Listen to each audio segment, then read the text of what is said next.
दोनों का आपका बड़ा रोल है, फर्स्ट और सेकंड पेपर का। दोनों का आपको पता है, सिलेबस आपने एनालिसिस कर रखा है। जैसे ही फर्स्ट पेपर में आओगे कि फर्स्ट पेपर में 100 प्रश्न आने वाले हैं, इन 100 प्रश्नों में मुझे ये देखना है कि सबसे हाई स्कोरिंग टॉपिक कौन सा है। अब मैं कहाँ रिस्क ले सकता हूं, कहाँ मैं छोड़ सकता हूं।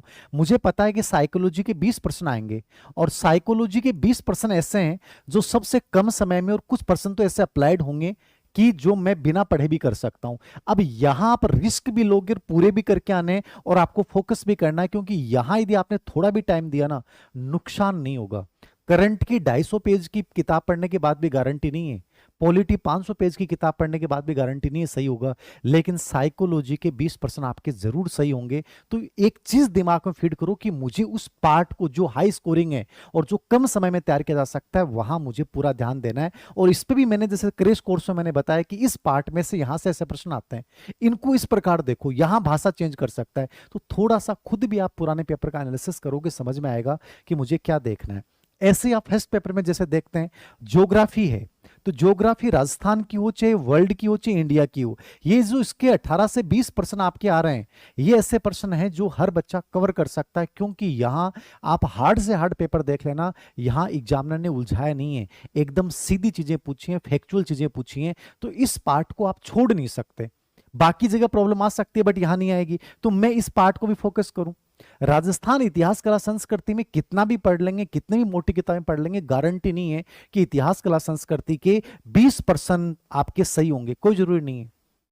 जितने भी हार्ड चीजें आ रही हैं वो यहां से आ रही हैं। तो इसमें कोशिश करो कि कौन से ऐसे टॉपिक हैं जिनको मैं कम समय में तैयार कर सकता हूं, कि कला संस्कृति वाला टॉपिक कम समय में तैयार कर सकता हूं, राजस्थान एकीकरण तैयार कर सकता हूं, आधुनिक राजस्थान का जो इतिहास इन्होंने डाला है वो तैयार कर सकता हूं, और उसमें कोई बहुत हार्ड चीजें नहीं पूछेगा।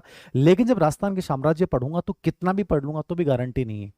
राजस्थान का भाषा साहित्य कितना भी पढ़ लूंगा तो भी गारंटी नहीं है। तो थोड़ा सा अपना माइंड लगाएं कि वैसे कौन से टॉपिक हैं जो हाई स्कोरिंग है, और जिनको पढ़ने के बाद गलती की संभावना जीरो हो जाती है, मुझे वहां फोकस करना है। इंडिया पॉलिटी, राजस्थान पॉलिटी और वैश्विक पॉलिटी, तीनों सिलेबस में राजस्थान की पॉलिटी को आप कवर कर सकते हैं, और राजस्थान की पॉलिटी में भी जो नीचे वाले टॉपिक्स हैं वो ढंग से कवर करें, वो कम समय में हो सकते हैं, गलतियां नहीं होगी। पूरी पॉलिटी नहीं छोड़ सकते, लेकिन हाँ इंडिया पॉलिटी में आप छोड़ सकते हो बहुत सारे टॉपिक, क्योंकि वो बहुत हार्ड है, बहुत बड़ा कंटेंट है, और उस पर क्या भाषा आई कोई नहीं जानता है। तो मुख्य तौर पर शास्त्रीय तौर पर देख लिया, लेकिन जो वैश्विक पॉलिटी का पार्ट फर्स्ट पेपर में डाला कि इंटरनेशनल वाला, ठीक है, जवाहरलाल नेहरू के संदर्भ में विदेश नीति वाला, वो मुश्किल से 5 पेज है भाई, और वहां आप 2 या 3 प्रश्न आगे ना गलत नहीं हो सकते। तो ये दिमाग लगाना है कि यार वहां तो मुझे फोकस करना है, समझ गए। हाँ हो सकता है इकोनॉमिक्स के जो 5 या 6 प्रश्न आएंगे उसमें आपको टाइम भी बहुत लगे, और पूरे डाटाबेस प्रश्न आते हैं वो याद भी नहीं हो, आपने नहीं पढ़ा, छोड़ सकते हो। करंट जब मैं पढ़ रहा हूं, करंट के 10 प्रश्न आएंगे, और 10 प्रश्न के लिए मैं 200 पेज की किताब नहीं पढ़ूंगा, और 200 पेज की करंट की तुम किताब ले भी आओगे तो तुम उसको रिवाइज ही नहीं कर पाओगे। अब रिवाइज की स्थिति बताऊं आपको, ग्रेड फर्स्ट में एक प्रश्न आया डायमंड अवार्ड वाला, किस कंपनी को दिया गया। मैंने मार्च की सिर्फ मैं बड़ाई बार बार इसलिए कर रहा हूं क्योंकि आप जितना कम कंटेंट पढ़ोगे उतना याद रहेगा वो। 200 पेज की करंट की किताब आप पढ़ने के बाद आपको याद ही नहीं हो सकती, आपको देखना पड़ेगा कि उसमें इंपॉर्टेंट क्या है। अब वो मैंने एक पेज डाला था राजस्थान का, सिर्फ 1 या 1.5 पेज, उसमें सिर्फ 5 इंफॉर्मेशन डाली, रजत चौहान, डायमंड अवार्ड, ठीक है, और राजस्थान के जितने विधेयक हैं वो डाले, सिर्फ 1.5 या 2 पेज था, उसमें से 2 प्रश्न आ गए ना, उनको तैयार किया जा सकता है। आपको ये दिमाग लगाना पड़ेगा कि 200 पेज नहीं पढ़ने हैं मुझे। सिलेबस में जब आपके दे रखा कि राजस्थान की प्रमुख बुक्स ऑथर, टोटल 6 या 7 बुक तो राजस्थान की फरवरी मार्च अप्रैल मई की चर्चित हैं, टोटल 5 या 6 बुक। पुरस्कार कितने होंगे, लास्ट 10 पुरस्कार होंगे। स्पोर्ट्स में फोकस किस पे करें, मार्च का ग्रेड फर्स्ट में आया है, एसआई का जब फरवरी जनवरी पूछा था।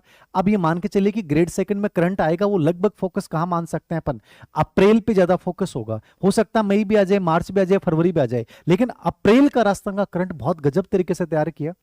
और स्पेशली कौन से गेम्स से रिलेवेंट प्रश्न पूछेगा वहां पे, ट्राइबल गेम्स में राजस्थान का क्या प्रदर्शन रहा, प्लस रजत चौहान ने जो पुरस्कार दिए गए वो तो है ही है। तो एक फोकस करो कि मुझे सिर्फ इतना कंटेंट पढ़ना है और इसी को बार बार रिवाइज करना है, सब कुछ नहीं पढ़ना है, ठीक है। मैंने एक बीकानेर का अभियान के बारे में एक लिखा था, वो बहुत इंपॉर्टेंट पर्सन है, मैं भी आ सकता, बड़ा चर्चित अभियान रहा है, ग्रेड सेकंड के हिसाब से बता रहा हूं। तो ऐसी जो चीजें हैं, राजस्थान के मार्च में जितने विधेयक, राजस्थान के जितने विधेयक, राजस्थान की जितनी पॉलिसी जो जनवरी फरवरी मार्च या अप्रैल में जो भी है, स्पेशली मार्च और अप्रैल में जो भी नए विधेयक और नई अभियान और नई पॉलिसियां, अब पॉलिसियों पे लगातार प्रश्न आ रहा है।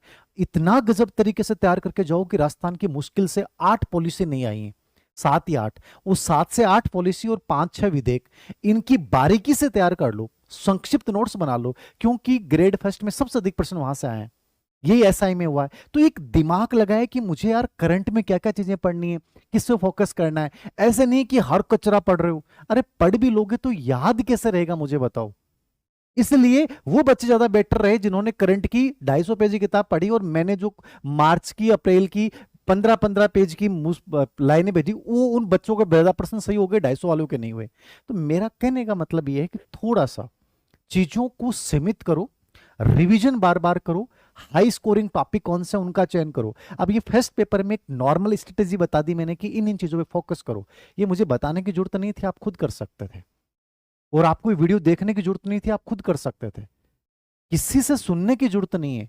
और ये आदत बदल डालो कि वो कहेगा उसके अनुसार करूंगा। अरे ये आप दिमाग क्यों नहीं लगाते कि मुझे क्यों नहीं करना चाहिए, मुझे क्यों बदलाव नहीं लाना चाहिए। अरे कौन बताएगा भाई। और इतना सोशल मीडिया पे डिपेंड मत रहो, आपका सोशल मीडिया अकाउंट बंद होने चाहिए यदि आप गंभीर अभ्यर्थी हो। आपका मैक्सिमम टाइम और टाइम रीडिंग में, रिवीजन में होना चाहिए, सेल्फ एनालिसिस में होना चाहिए, कैसे चीजों को मैनेज किया जाए इसमें होना चाहिए। ऐसे ही सब्जेक्ट पढ़ रहे हो आप, कोई बच्चा सब्जेक्ट पढ़ रहा है, मान लो ग्रेड फर्स्ट का बच्चा ग्रेड सेकंड देना चाहता है और उसको कम टाइम में वही चीजें पढ़नी है, क्या फोकस करेगा वो फोकस करेगा कि टीचिंग मेथड के 20 प्रश्न आएंगे, ये मुश्किल से कितने घंटे में तैयार हो सकते हैं, 6 से 7 घंटे। टीचिंग मेथड के 20 प्रश्न 40 नंबर के, मुश्किल से बता रहा हूं, यदि कोई भी बच्चा थोड़ा सा भी दिमाग लगाता है 6 से 7 घंटे, ज्यादा टाइम नहीं लगेगा, लास्ट 6 से 7 घंटे इसमें तैयार कर सकता है। अब वो 6 से 7 घंटे में क्या पढ़ेगा, स्पेशली 3 साल के आए हुए पीवाईक्यू और जो मेन टॉपिक हैं उनकी जो विशेषताएं, विधियां, उनकी विशेषताएं, मूल्यांकन वाला प्रश्न, टीचिंग लर्निंग एड वाला प्रश्न, तो बहुत कॉमन सेंस है। तो थोड़ा सा दिमाग लगाओ कि मुझे ये तो पढ़ना ही पढ़ना है, इसको नहीं छोड़ सकता। अब सब्जेक्ट में मुझे क्या देना है, अब सब्जेक्ट में मुझे देखना है कि एनसीईआर राजस्थान बोर्ड की जो किताबें हैं उनमें जो टॉपिक्स हैं उनको मैं नहीं छोड़ूं। या मान लीजिए एसएसटी बहुत बड़ा सब्जेक्ट है, लेकिन उसमें सबसे हाई स्कोरिंग सब्जेक्ट कौन से हैं, फिलोसॉफी है, पब्लिक एड है, ठीक है, ये ऐसे टीचिंग मेथड है, इनको नहीं छोड़ना, मुझे इन पे फोकस करना है, कम टाइम में तैयार किए जा सकते हैं। लेकिन हिस्ट्री और पॉलिटी बहुत बड़े टॉप सब्जेक्ट हैं, मैं उसमें सब कुछ नहीं पढ़ूंगा तो भी काम चल जाएगा, वहां मैं 15% का मैटर पढ़ लूं लेकिन वहां पढ़ूंगा। ऐसे ही साइंस में बच्चा करेगा, वो एनसीईआरटी को बेस बनाएगा, या मॉड्यूल्स जो आपके नीट के मॉड्यूल्स हैं एलन या कोई भी कोचिंग के, एक बार उनको निकाल लेगा और उसमें भी ये देखेगी केमिस्ट्री, फिजिक्स, बायो में वो टॉपिक पढ़ के जाऊं जहां से मेरे प्रश्न सही होने के चांसेस हैं। मुझे पूरा नहीं पढ़ना है, लेकिन ये टॉपिक्स इतने अच्छे से पढ़ूंगा, 40% पे सिलेक्शन हो रहा है साइंस में। तो एक ये हिंदी में, ये संस्कृत में, इंग्लिश में थोड़ा सा स्ट्रेटजी को फॉलो करो कि मुझे ये स्कोरिंग टॉपिक्स हैं, इनको बहुत अच्छे से तैयार करना है और इसके दम पे मैं बहुत अच्छी स्थिति पा सकता हूं। ये जो पूरे के चक्कर में तुम पढ़ते हो ना, तो पूरा याद होता है, एग्जाम हॉल में जाके माइनर मिस्टेक करते हो, ऐसा लगता है कंफ्यूजन हो रहा है, यार ये पढ़ा हुआ है लेकिन याद नहीं आ रहा। ये लगभग ग्रेड फर्स्ट के बच्चों के साथ हुई है, आप ये मिस्टेक्स मत करिए। यदि आप सच में बहुत गंभीर अभ्यर्थी हैं, मैं आपको फिर बोल रहा हूँ, हाई स्कोरिंग टॉपिक चुनिए, आपके पास इतना टाइम नहीं है, उनका बार बार रिवीजन कीजिए। आप ये देखिए कि आप कोई भी मॉडल पेपर दे रहे हैं, हमारी मान लीजिए साइकिल ग्रेड सेकंड की टेस्ट सीरीज दे रहे हैं, उसमें आपका स्कोर क्या आ रहा है, कम आया तो गलतियां कहाँ की, नेगेटिव मार्किंग वाले पर्सन कौन से जिनमें बार बार गलतियां कर रहा हूँ, कथन कारण वाले पर्सन जैसे कौन से हैं जिनमें गलतियां कर रहा हूँ। तो ये थोड़ा सा जब एनालिसिस करोगे ना और खुद के साथ वर्क करोगे तो चीजें समझ में आएंगी।